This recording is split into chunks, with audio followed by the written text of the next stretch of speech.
امروز قراره که بریم یه حال اساسی به این زیر بدیم، ولی واقعا خیلی کثیفه. یعنی سر تا سر هر جایی که شما بگید رو کثیفی، روغن، اصلا یک وضعیه. کثیفی ها رو که باید با آب و مایع بشوریم و قسمت های روغنی هم که با آب پاک نمیشه باید با بنزین بشوریم. اینقدر همه جاش کثیفی گرفته که دیگه مشخص نمیشه اون قطعه چی هست. اول از همه باید بریم سراغ بسته باتری که اگر بسته باتری وصل بشه ممکنه اتصالی کنه و داستان درست کنه. کاری هم به درب کاربرات و فیلتر هوا و نمیدونم مکش هوا و این داستاناش هم نداد. اینا رو باز میکنیم، بعدش در نهایت میریم سراغ اینها. الان فرصت این نیست، با اینکه خیلی هم کثیفه، اما الان با اینا کار نداریم، بازش میکنیم تا بتونیم زیرش رو حسابی تمیز کنیم.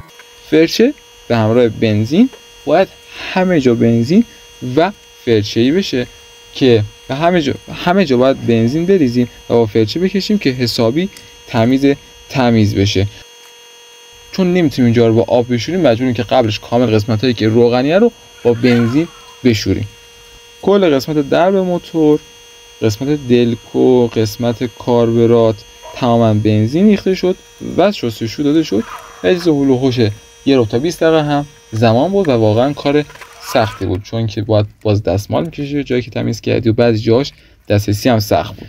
این هم شد نتیجه شستشوی کامل با بنزین و البته دستمال کشی و فرچه کشی و این داستانا که کار ما الان دیگه با بنزین تمام شد و تمام قسمت‌های روغنی تمیز شده. البته بعدش هم که قسمت دلکو هم واقعا روغنی و با آب شسته نمیشه. این قسمت‌ها رو هم کامل بعدم با بنزین حسابی شسته میشون، چون واقعا دوست داشتم که واقعا این موتورشویی که داریم انجام میدیم به بهترین نحو ممکن باشه و واقعا حس اون نوعیه رو بهمون بده. حالا نوبت میرسه به آب بازی. وقتی که میخوایم بشوریم و آب بگیریم باید تمام قسمت‌های حساس رو بپوشونیم. از جمله اون قسمت حساس برای این ماشین پوشوندن قسمت روی کاربراته که توش آب نره، که اگه آب بره این فاتحه کاربرات خونده شده. و البته دست سیم ها، جاهایی که فیوزها هست به هیچ وجه نباید آب بره، یا اگه آب میره باید حسابی صبر کنیم تا خشک کامل شه و بعد ماشین رو روشن و بسته باتریشو وصل کنیم. پس اومدم کل قسمت ورودی کاربرات رو با پلاستیک پر کردم و دورش هم چسبوندم که دیگه خیالم راحت باشه. الان نوبت به چی میرسه؟ نوبت میرسه به مایع مخصوص شستشو و فرچه‌مون که باید کل ماشین رو مایع مالی و فرچه مالی کنیم. رسیدیم قسمت آب بازی و از اونجا که خیلی حساسم روی مصرف آب و باید با کمترین مصرف آب کارمون رو انجام بدیم، پس با مقدار خیلی کم اول خیس کردم ماشین رو و بعد از اینکه خیس شد با فرچه و مایع افتادم به جونش و تا جایی که میشد تمیز کردم.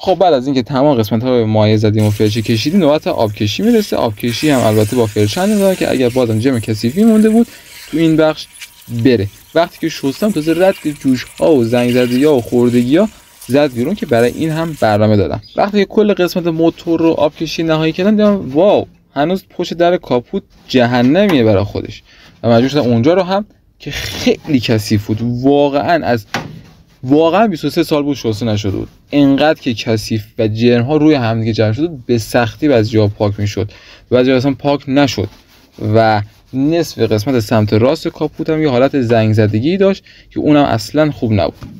قشنگ اون چرک و کثیفیه داره در میاد و خیلی هم کثیفه، واقعا کثیفه و اون الان تمیزی قشنگ داره میزنه بیرون. ولی خب این هنوز اون چیزی نیست که میخوام، ولی باید تمیز بشه. در مورد موتورشویی بهتون بگم که آیا آسیب میزنه به ماشین یا نه، من خیلی نمیدونم و اصلا پیشنهاد نمیکنم که شما این کارو انجام بدید یا انجام ندید. ولی چند تا نکته که باید رعایت کنید اینه که باید اگر این ماشین کاربراتی و قطعا ماشین شما احتمال خیلیات انژکتوره، پس قسمت کامپیوتر ماشین نباید بهش آب بخوره، پس اونجا باید بپوشونین. قسمت باتری باید برداشته بشه، سریای باتری.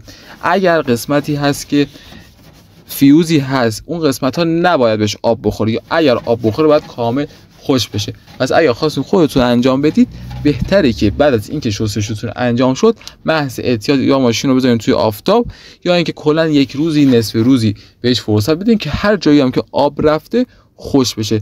در نهایت آسیب ماشین نمیزنه تا اونجا که من میدونم. البته بیشتر جاهایی که الان توی بیرون دارن این کار انجام میدن بخارشویی میکنن که کمترین آسیب رو دیگه بزنه به ماشین و البته کار سریعتری هست و تمیزتر هم در میاد و کم زحمتتری هم هست و صرفا بحث اینکه کمتر آسیب بزنه به ماشین نیست و کلا اصلا آسیبی نمیزنه که بخوام بگیم کمتر میزنه به ماشین، کمتر آسیب میزنه به ماشین.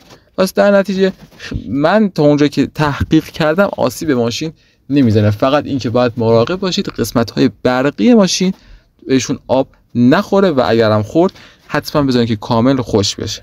این از آبکشی نهایی و پشت در کاپوتم تا جایی که میتونستم تمیز کردم و این شد نتیجه موتورشویی ما تا به اینجا. یعنی الان هیچ کثیفی، هیچ جرم و هیچ روغنی نیست و هر چیزی که هست یه پاک شدن یا زنگ زدگی یا خوردگی یا هر چیزی که هست دیگه نمیشه با تمیزکاری کمش کرد. پس از اینکه من دنبال این بودم که نو بشه میرم سراغ رنگ کاری. اول از همه رنگ ماشین رو ساختم چون رنگ سفید نبود، یک رنگ نمیدونم تو رنگش آبی و سبز و یه همچین حالتایی داشت که باید ساخته میشد.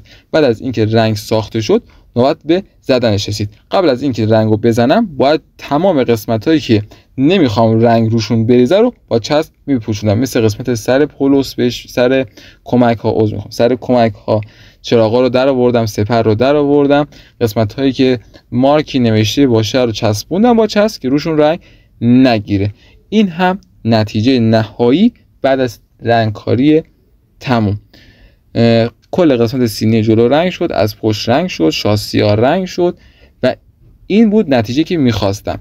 هنوز یه جای کار کم بود، اون هم درب کاربرات بود که باید مشکی میشد و یعنی خیلی تو ذوق میزد.